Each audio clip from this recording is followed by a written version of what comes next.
Ram Narayan Ram. Très souvent, nous faisons de nombreux efforts pour méditer, mais la méditation ne se produit pas. Une fois, Jai visitait un endroit au Rajasthan. Il y avait de nombreux poissons. Les gens apportaient de la nourriture pour les nourrir. Moi aussi, j'avais apporté quelque chose pour leur donner à manger. Dès que Jai essayait de jeter la nourriture, tous les poissons ont rapidement nagé vers moi pour la manger. Ils pouvaient voir sous l'eau que quelqu'un arrivait pour les nourrir. Au moment où Jai jetait la nourriture, ils ont bondi vers moi pour l'attraper. La même chose se produit avec nos corps. Nos corps contiennent 50 000 âmes et elles ont fait une fin qui dure depuis plusieurs vies. C'est pourquoi, même si quelqu'un médite pour la première fois, il vivra une bonne expérience. Chaque fois que je réfléchis à quelque chose, que ce soit bien ou mal, Vivek la sagesse le reconnaît. C'est Vivek qui nous rend conscients. En récitant Ram Narayan Ram, Vivek est nourri. C'est pourquoi, lorsque vous méditez, des pensées du monde extérieur apparaîtront d'abord, mais après un certain temps, elles disparaîtront d'elles-mêmes. Il n'y aura plus de pensées inutiles. Vous accumulerez des mérites punya, votre corps deviendra plus sain et toutes les âmes en vous s'éveilleront. De cette façon, vous ne vieillirez jamais. Nous avons tous le droit à la mort volontaire Icha Mrityu, mais les arbres, le soleil, l'eau, l'air et la terre ne l'ont pas. Ils doivent mourir car ils ne peuvent pas se reposer, ils ne peuvent pas dormir et ils n'ont aucun droit à cela. Mais les humains ont le droit de se reposer et de choisir.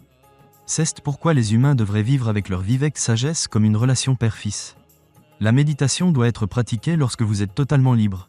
Le sommeil est également essentiel, une personne ne dort pas pendant 4 jours, elle deviendra folle. Vous pouvez méditer en vous allongeant, en vous asseyant ou dans toute position confortable. Aucun être humain n'agit réellement de lui-même karma. Les humains coupent des arbres pour construire des maisons, mais où iront les arbres? C'est pourquoi nous devons respecter la nature, et si nous devons craindre quelque chose, ce devrait être la nature et notre propre Vivek. Le vrai nom de Vivek est Ram Narayan Ram. Ne craignez jamais personne dans la vie. Dieu, Allah, le ciel, l'eau et la terre sont nos serviteurs. Les hindous et les musulmans partagent le même sang et la même nature. Alors, qui nous a divisés? La constitution de la nature, la philosophie de la nature, l'éducation de la nature et les fondations de la nature appartiennent à tout le monde. Elles sont disponibles gratuitement. Personne ne naît avec une religion spécifique, tout le monde naît avec la religion du ciel. Notre Vivek est notre Dieu. Pourquoi avons-nous alors besoin de religions séparées? Bien qu'il existe tant de religions dans le monde, les gens ont encore faim, ils n'ont pas d'abri, il n'y a pas d'école, des universités ou d'hôpitaux adéquats. Quel genre de religion est-ce si elle ne peut pas servir l'humanité? Une religion qui ne sert pas n'est pas une vraie religion. C'est pourquoi tout le monde doit s'éveiller. Tout le monde doit méditer.